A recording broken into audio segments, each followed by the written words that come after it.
అందరికీ నమస్కారం అండి. ఫస్ట్ ఆఫ్ ఆల్ యదువంశీ గారికి thank you so much for gracing this event అండి.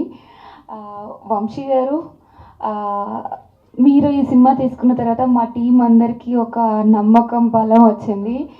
Thank you so much for all this.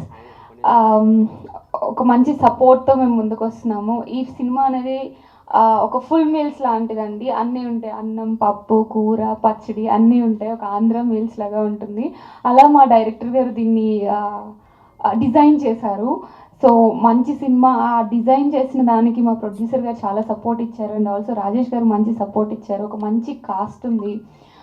Raviteja గారు కానీ, మ్యామ్ కానీ, సార్ కానీ అందరూ చాలా బాగా కష్టపడి ఇష్టపడి పనిచేసాము. హ్యాపీగా నవ్వుకుంటూ వర్క్ చేసాము ఈ సినిమా షూట్ చేసిన రోజులు.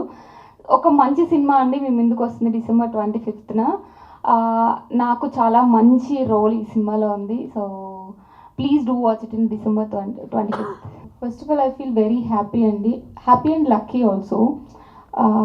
ఇప్పుడున్న టైమ్స్లో చాలామంది యాక్టర్స్ ఉన్నారు, చాలా బాగా చేస్తున్నారు, చాలా అందరూ బాగుంటారు. సో అలాంటి టైంలో నాకు ఇంత మంచి మంచి రోల్స్ రావడం, నేను చేయడం, అండ్ సినిమాకి ప్రతి సినిమాకి ఒక మంచి యూనిక్ నేమ్ రావడం అనేది I feel so happy and lucky about it.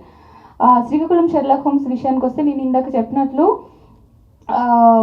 ఇప్పుడు ఫర్ ఎగ్జాంపుల్ ఏదన్నా వంట చేస్తుంటే ఎవ్రీ ఇంగ్రీడియంట్ ఎంత వేయాలో అంత వేస్తేనే ఒక వంటకం అంత బాగా వస్తుంది అని అంటారు కదా. మేబీ కర్రీ కానీ ఏదైనా బిర్యానీ అనుకోండి. సో అలా శ్రీకాకుళం షెర్లాక్ హోమ్స్ అనే ఫిల్మ్ని మా మోహన్ గారు చాలా బాగా క్యూరేట్ చేశారు.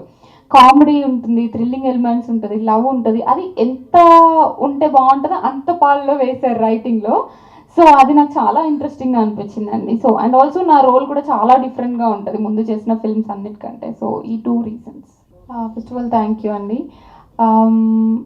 చూస్ అంటే ఇప్పుడు మేబీ నేను ఫస్ట్ నుంచి కంటెంట్ బేస్డ్ ఫిల్మ్స్ చేస్తున్నాను కాబట్టి కొంచెం కాంటెంట్ ఓరియంటెడ్ ఫిల్మ్స్ నా దగ్గరకు వస్తున్నాయి. వాటిల్లో నాకు బాగా అనిపించి, అంటే నేను ఎనర్జీస్ నమ్ముతానండి. ఒక మంచి పాజిటివ్ ఎనర్జీ ఒక పర్సన్ దగ్గర అనిపిస్తే, ఇప్పుడు మా మోహన్ డైరెక్టర్ గారు వచ్చి చెప్పినప్పుడు సినిమా మీద వాళ్ళకున్న ప్యాషన్, వాళ్ళు పెట్టే హార్డ్ వర్క్ అనేది వాళ్ళ మాటల్లో వాళ్ళు ఫస్ట్ టైం చూసినప్పుడు అర్థమైపోతుంది. సో నా దగ్గరకు వచ్చే కథల్లో నా ఎనర్జీకి మ్యాచ్ అయ్యే పర్సన్స్తో వర్క్ చేస్తున్నాను. అది లక్కీలీ వర్కౌట్ అవుతుంది. Thank you.